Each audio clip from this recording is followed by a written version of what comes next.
Tottenham's dramatic decline continued as their hopes of reaching the Premier League's top four faded even further after they were well beaten by Liverpool at Anfield. Aston Villa's defeat at Brighton left the door open for Spurs to make a late push for next season's Champions League, but even a late comeback could not prevent a fourth successive defeat as Liverpool found form once more after their own recent slump.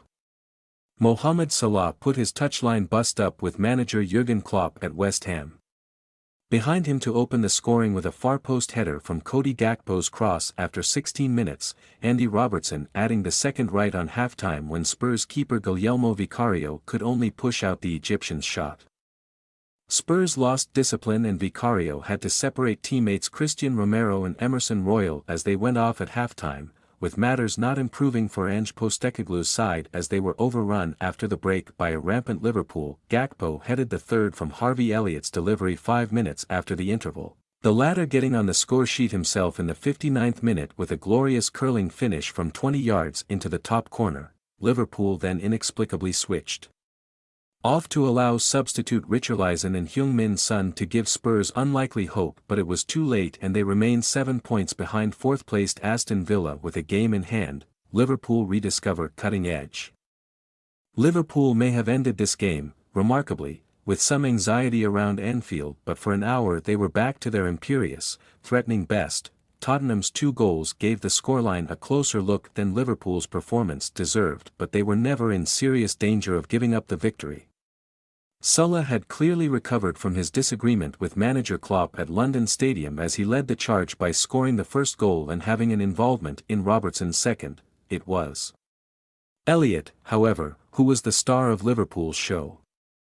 And as well as setting up the third for Gakpo, he got the deserved reward of a goal of his own with a searing drive high past Vicario. Elsewhere, it was almost a dress rehearsal for Klopp's final game after a stellar 9-year reign when Wolves come to Anfield on the last day of the season.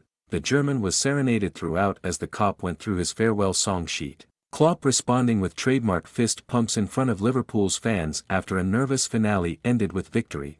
Klopp was not whipping up the cop for a final push for the Premier League title, that has gone after this season once held hopes of 4 trophies, but it certainly sets the scene for an emotional Anfield goodbye in a fortnight.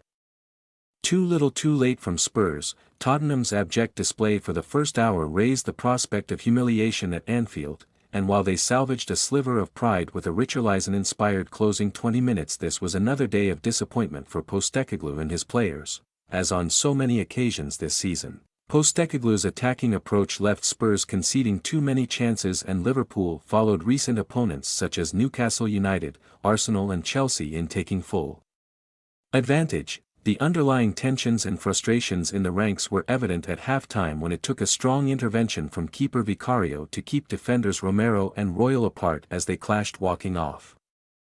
It was when Richarlison, who may find himself surplus to Spurs' requirements in the summer, was introduced that a thoroughly one-sided game was turned on its head, the striker reveling in Anfield's insults for his Everton connections and causing constant problems. Spurs may have thought the most unlikely of comebacks was on for a few minutes after they scored twice, but in reality they did not deserve anything from this game after the way Liverpool had dominated them and their champions. League hopes look very grim now,